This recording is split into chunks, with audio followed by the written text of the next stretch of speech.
I am extremely glad to be here. I am very impressed for what I'm seeing today, really, really impressed.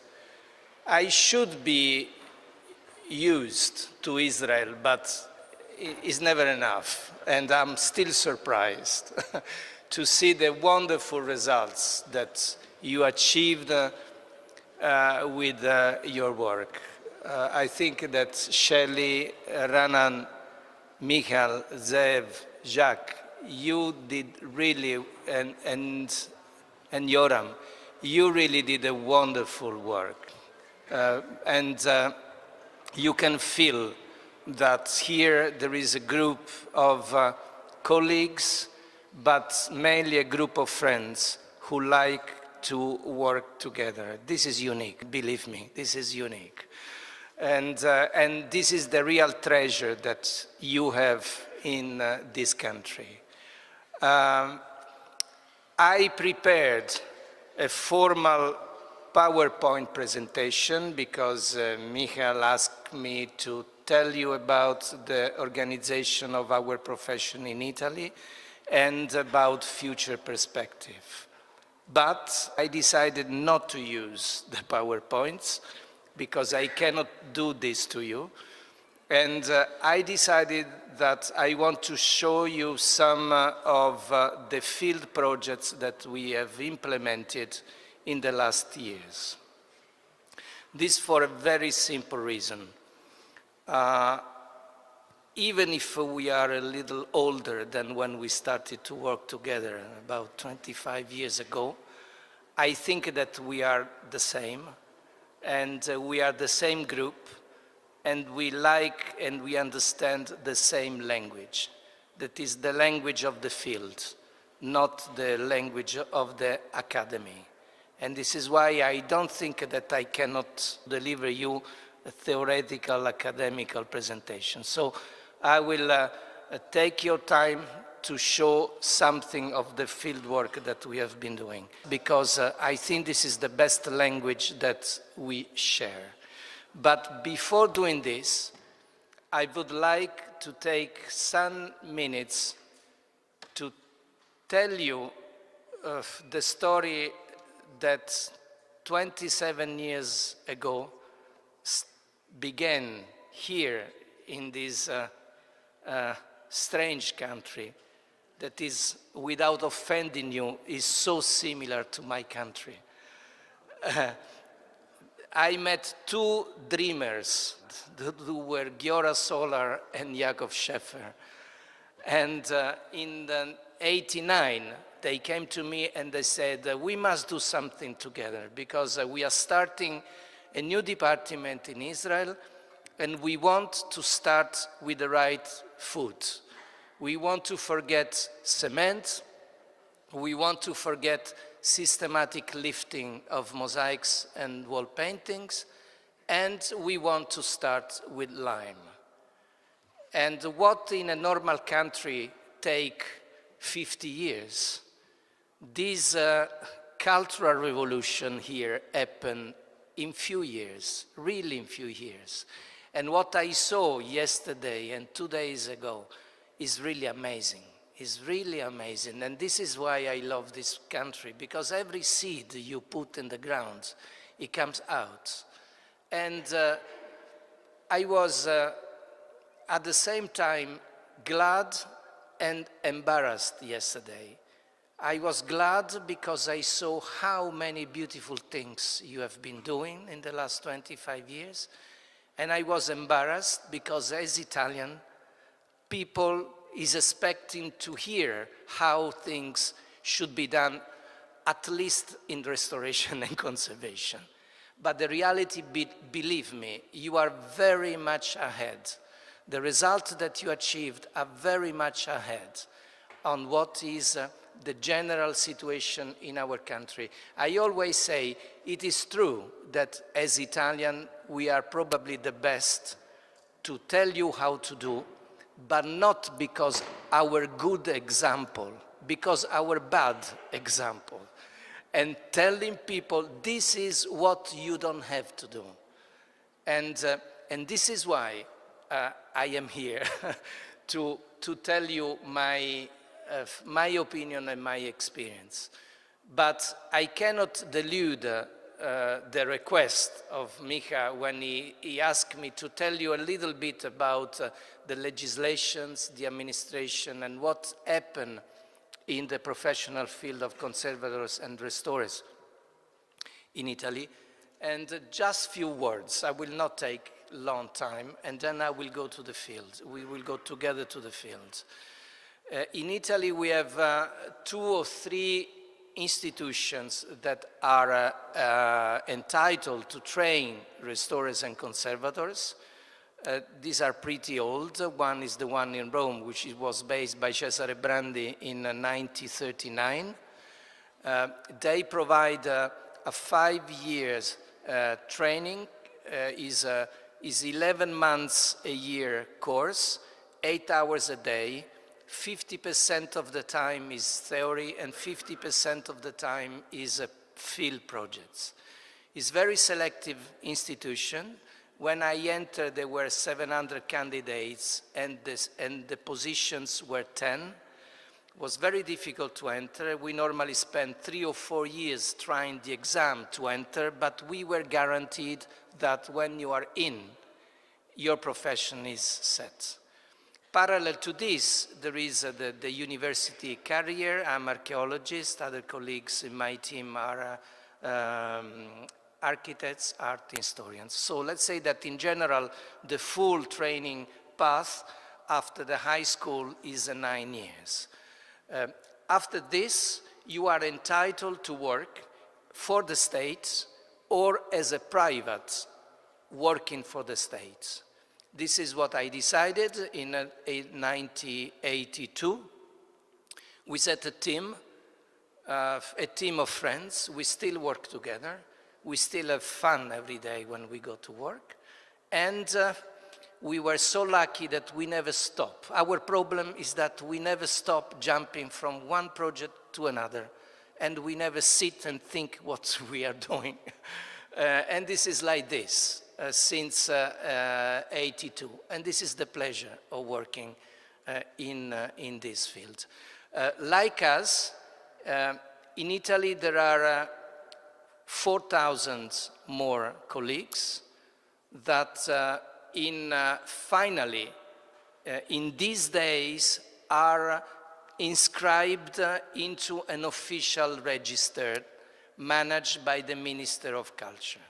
So it took 15 years, as everything happening in Italy, to get an agreement on this. But finally, we have a public register, not yet working from next year.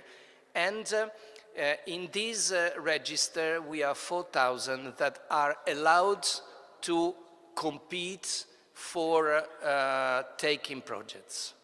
Then things became a little more complicated because, you know, in Italy there is sometimes, let's say, a sport that is, somebody call corruption or things like that.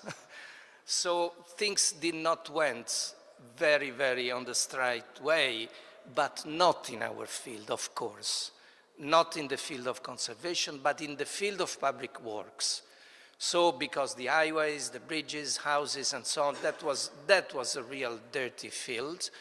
And to fight this phenomenon, all the public work was collected in a bunch, and we found ourselves in the same situation as the corrupted people and enterprises, building firms, and so on and so on. So we have to undergo the same law. And the same law imposed to be registered in a second public register, which is called SOA. I hate so much this that I even don't know what means these 3 letters, that impose to us to be registered every 3 years in a public list, which is made not as professional capabilities, but is made on the budget base. And this is classified in 6 classifications, depending on your budget. The first one is up to €500,000. The second one is up to 1 million. The third is 2.5, and then 5, and then 10, and then unlimited. And you can have access to one of these categories depending on your budget in our field in the last 3 years. So when you are in one of these registers and you are registered in the certified professionals, you can compete for bids, and then you compete. But you compete on the base, when we are speaking of bids, we have 2 possibilities, 2 kinds of bids. One is on the maximum cut of costs, which is unbelievable for us. And just to tell you an example, the Colosseum was assigned at 35% of discount of the price. So this means 2 things. First, you are a thief, because if you make a budget 35% bigger than what is expected, you are dishonest professional. Or if your price was good, but you are ready to work at 35% lower, this means that you are irresponsible.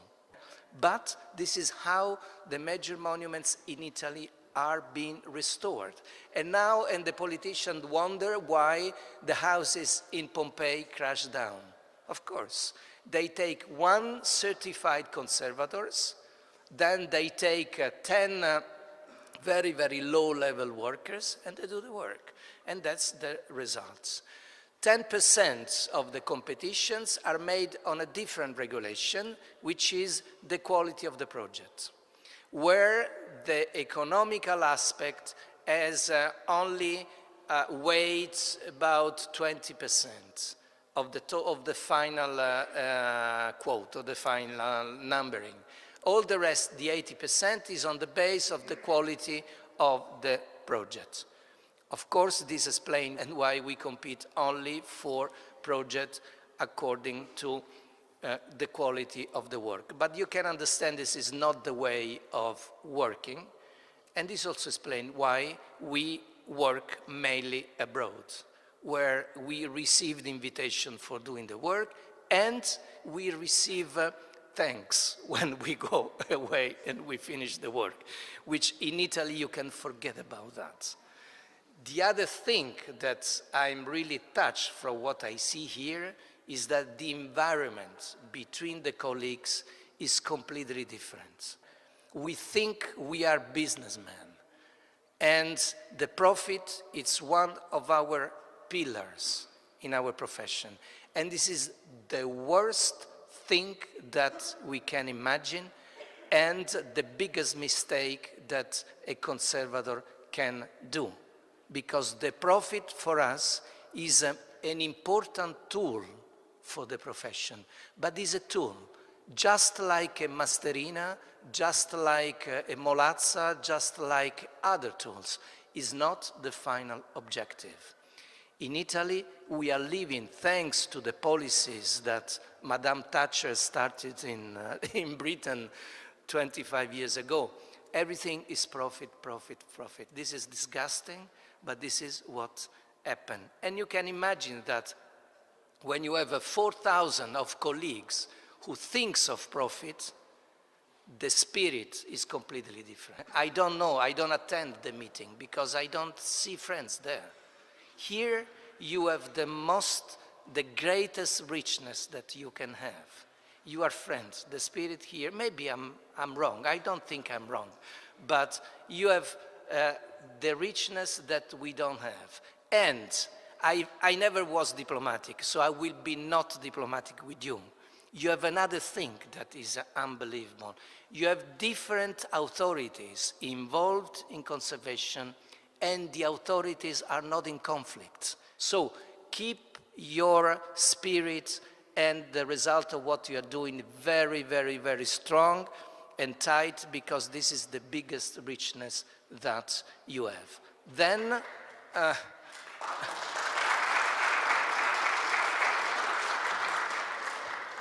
then the other thing that I was thinking in these last 2 days, I have a 1 hour now and 1 hour in the afternoon.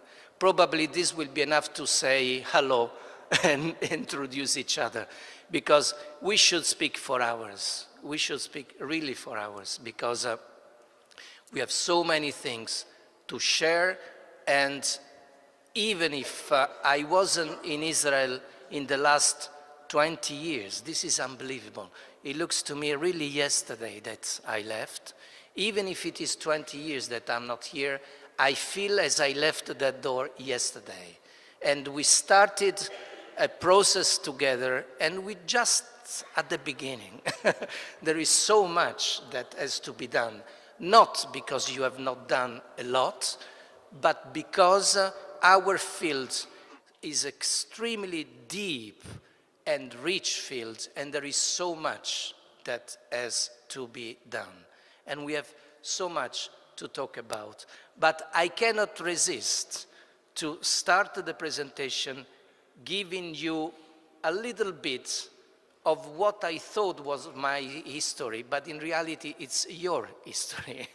Because I want to show you some of the pictures of the experiences in Israel, starting from Eniael, 1990. This is Andreina, my wife and colleague, and these are two authorities that you know very well. One is Giora Solar, and the other one is Raleb, who is here, that were crashing, they were crashing shelves to produce cacio pisto with a lime. Giora came with buckets of pottery, and they crushed to prepare the cacio pisto that we used in Eniael. Then, this is Caesarea. You recognize the aqueductus. We experimented here the schablona to reconstruct one of the arches. Yesterday I was very touched. I saw tens and tens of schablonas in the citadel. And the one on the right were the first attempts of grouting the blocks with lime. You probably will recognize someone of you consolidating the foundation of the aqueductus. And this was the result. This is Zippori, 94.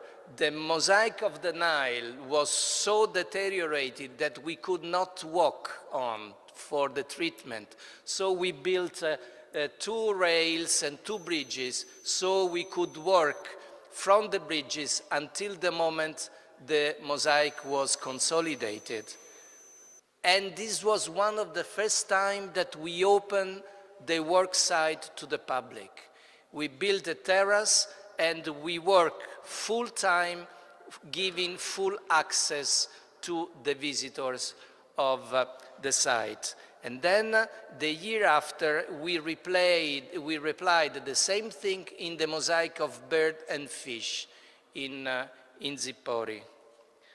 This was the team. You probably recognize Amir, the second from the left, with his beautiful red sport car. And do you recognize the guy on the right, on the back? Zev? Is Zev here? No, he didn't come. This is Mamshit. We had a very tough experience in Mamshit. We were restoring the mosaic of the basilica. Here in the picture, the interesting part is not the basilica, but is the blue Defender from Assi parked there. the famous Defender. And when just the day we finished the work after 3 months in Mamshit, one night, this is what we found. The mosaic was almost completely destroyed this way. but thanks to the good documentation that was, you can see this is the Alps, thanks to the good documentation, and then many times, I remember that many times when we were saying, invest the time on documentation, invest the time, and the people will say, yeah, but this is too much, why one-to-one, one-to-one-to-one? Well, thanks to this documentation, and thanks to the support of Zev, Yaakov, and Giora, we collected every single tessera from Mamshit, and we moved everything in Rome, where we not restored, we reconstructed the mosaic on a bed of clay. We put all the single tesseras back, and then we brought the mosaic back in Mamshit, and we relayed the mosaics on site. This is the Alps after traveling to Rome and back, and this is the mosaic. Maybe you recognize someone here with some years less. This is the Western Palace, and this is the bathhouse. We carried out the 6 months work in the bathhouse, where we restored the entire building in 6 months, and we had 1 million people visiting the work site. This was unbelievable, big numbers. Anytime, because this is something that we still today insist to say that is very important, and people don't believe. But when I say that we had 1 million visitors into a narrow space on top of Masada, people don't believe. So these pictures are really prehistoric documents, but very, very important, because this helped to break a wall, convincing people in how important it is to inform and to communicate. We had a very, you recognize the Campbells here, probably. Every week we had a meeting with all the guards, the people working there, and the tourist guides, to inform them about what was going on during the conservation project. And they were amazed for the interest from the public, not for the monument, but for the conservation. So the message is this: we do a very important work because we restore our history. But that is not the only single goal for our profession. Our profession can produce much, much more. That is the cultural content of what we do. So on top of the monuments, we have what we do to share and to communicate to people. But I will go back later on this topic. This is the Calidarium. We have been talking and discussing again with all the group, with Dania Bugazzera, who was just arrived at the time, if it was the case to reconstruct a little bit of the bathhouse to let people understanding the meaning of the structure. And this is what people see today. I hope that they will understand a little bit more. But this started like this. And we were thinking that authorities would have killed us for this kind of reconstruction. But in reality, this didn't happen. And I trust that people is pretty satisfied to have a little bit, a corner of a monument that self-explain the meaning of what was about. When we were working in '96 in Masada, Eunetzer one day gave me one picture and said, do you have idea what is this? And this was the photograph. Nothing of this was on site, because this is the house of the general, how you call him? Ishkatam Faket, with the wall paintings removed from the site by the Italians during the 60s, and the wall paintings were lost. But thanks to Ehud Netzer, we could make some intelligence and some investigation, and after 1 year, we discovered these strange things on top of the deposit in the underground of the Israeli Museum. You can see Danny here helping us in trying to understand what was this. And this was the wall paintings removed from Masada and lost out of the memory. So we moved these paintings in Rome, not because we didn't like to stay here, but because this was going to take almost 2 years of work. So we moved this to our lab north of Rome, and we started very long and challenging work of restoration. So these paintings that were almost glue and any kind of strange things used were cleaned, restored, and relayed on aluminum honeycomb panels and restored. And when the work was finished, this is still in our lab before being packed and shipped back to Masada. This is the cable car when we were moving the wall paintings back. And then they were relocated on site in the position that you can still see today.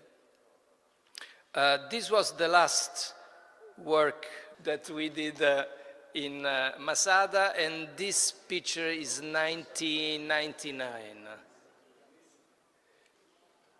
But you probably also know this picture. This was in Jerusalem. It was the delivery of the certificates of the first course that Rashut Atikot organized, and this is again in 1999. So, I took some time, but I think that this is, with so many young conservators, I think that this is a little bit of history of Rashut Atikot, Rashut Aganim, and the conservation in your country that was good to know, just not to forget. Then, after this, what we did. I have been invited to tell what we did, so I will tell you what we did, and then we will decide how to invest the time and where you are more interested. When we came back in Rome, we were asked to restore the Capitoline Museum, which is the building on the left. It is a building designed by Michelangelo. It's the oldest public museum open to the public during the end of 16th century, and it hosts a pretty interesting collection of Roman sculptures. So we restore these monuments and the collection, and when we were restoring it, we organized an event called Aperto per Restauro. Aperto per Restauro means, in Italian, open for restoration. You can remember that most of the time when you go in a museum, you see a plate with written closed for restoration. So we convinced the mayor of Rome and the director of the Capitoline Museum to organize a conservation work open to the public called Open for Restoration. And especially we used the main room of the museum with the two centaurs from the swimming pool of Emperor Adrian in the Villa of Tivoli to organize this event, which received 2 million people visiting the work site. After this, we moved to Turkey. This is the Euphrates River, and that's what you see there is one of the dams on the river. The place is Zugma, is a Greek Roman town, extremely rich because it was the only bridge crossing the river there. So just to give you an idea, there was a legion of 5,000 soldiers there just to control all that bridge. This means that the business was very heavy over there, and this also means that the richness of the villas was impressive. So in the year 2000, the dam was ready, and the water started to rise 20 centimeters per day, and we were asked to save what was possible. So for 4 years, we worked in Zugma, doing several things. Then, to make our life easier, we moved to Yemen, the most beautiful and crazy place, where we restored the Madrasa Amiriya. Of course, with projects like Yemen, the technical difficulties, I mean, restoring wall paintings that even if you breathe, fall down, become a detail, because the main task is the logistic, the security, the public relation, the diplomacy, and so on, which again are tools for us so important, just like the Masterina. Anyway, in 3 years we survived there. We completed the job, and for this we received the Aga Khan Award for Islamic Architecture. Then we moved to the monastery of St. Catherine, where we carried out probably the most difficult work we have ever done from the technical point of view. I can speak with you very easy because we are colleagues. You know that a mosaic from a floor which is detached is a difficult task. And you know that a mosaic which is on a wall and is detached is a more difficult task. But a mosaic which is in an apse, that is detached, that's a nightmare. So that's what we have been restoring for 10 years, out of which 5 were technical time and 5 were political and security issues.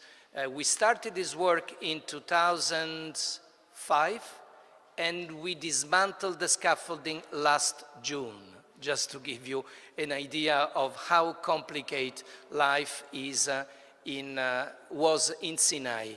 But believe me, this work was a dream, absolutely a dream. This is the mosaic. It's a 6th century Byzantine mosaic. Then in 2007, we moved back to Italy, where we had the great chance of restoring a collection of prehistoric sculptures of the 9th century before Christ, representing gigantic warriors, 360 kilograms each, 2 meters and 20 centimeters in height. You can see an example here on the right, completely unknown, which changed the history of the archaeology of the Mediterranean Sea, because these are almost before the Greek classical sculpture, and we are 3,000 years ago, and until 10 years ago there was no news about this. We received about 9,000 pieces of carved stone, 10,000 kilograms in weight, and our contract with the superintendency was to restore and put on display 2 sculptures. We put on display 38 sculptures after the work. Is in Sardinia. with our great surprise, this project 2 years ago received the European Community Prize for the best conservation project in Europe, and last year received the Best in Heritage Prize as the best conservation project out of the 4 continents. I'm not telling you this because I want to tell you how good we are. I'm telling you this because what I want to tell you is that it is time for our profession, and it is time in Israel to make the jump and to get starting from the level that you reached with the wonderful work that you do every day in preventing conservation, in maintenance of the site. It is time to slow down, stop running. This is the main characteristic that I remember from Israel. Everything has to be fast, fast, fast, fast, looking for shortcuts every day and every time. Stop with this, sit a little bit, and increase the quality of what you do, and increase the visibility of what you do, and increase the level of communication of what you do. This is the challenge for the future of our profession. Get international, get on the media, invest time in letting people know what we do. But again, not because we think that we are good, because we think that what we do belongs to the public, belongs to everybody. Our salary comes most of the time from public budgets and goes to conserve public heritage. So this is why we must be directed, of course, to our directors, but mainly to the public, to the outside, to the international public.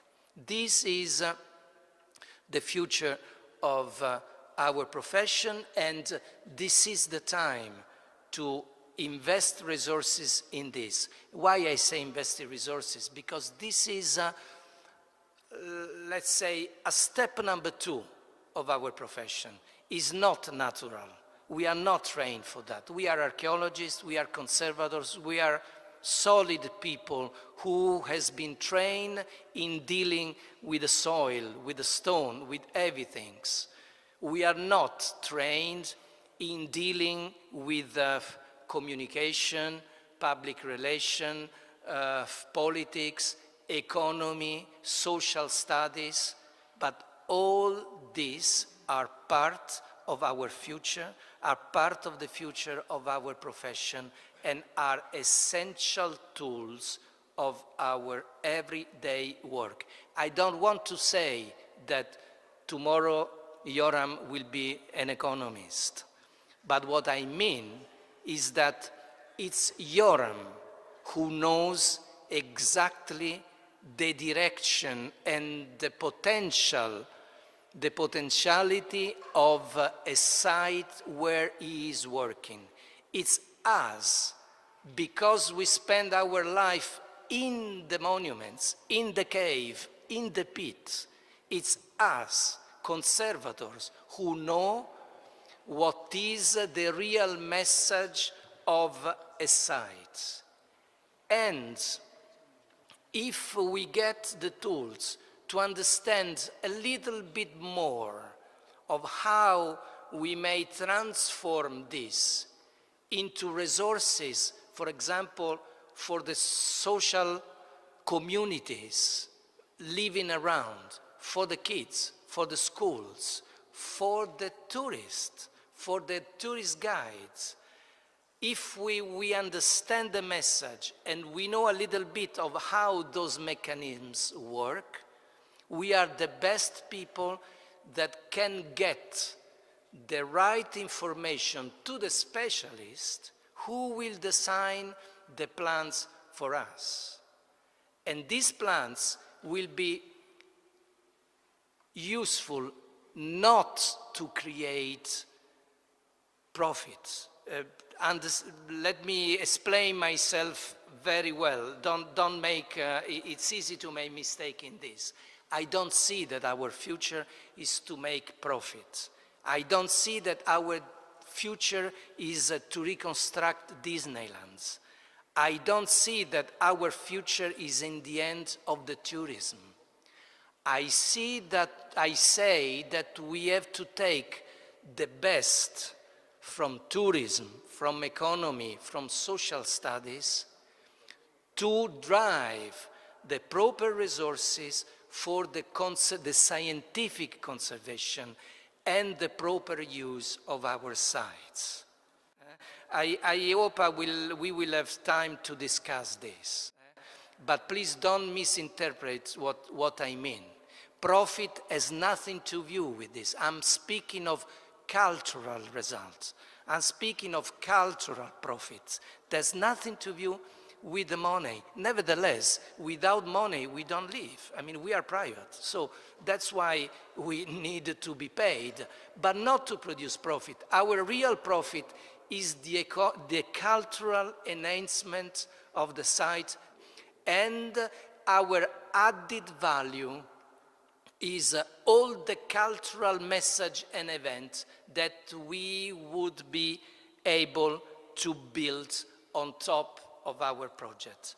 And this is not something falling from the sky, even if we are in Israel. This is something that will cost a lot in studying, learning, and making experiences. You know that probably the first project where I can say that we touched with solid results all this world that I'm giving to you is the Sardinian project. That means 25 years after practicing theoretical ideas. So this is just to tell you how long it takes.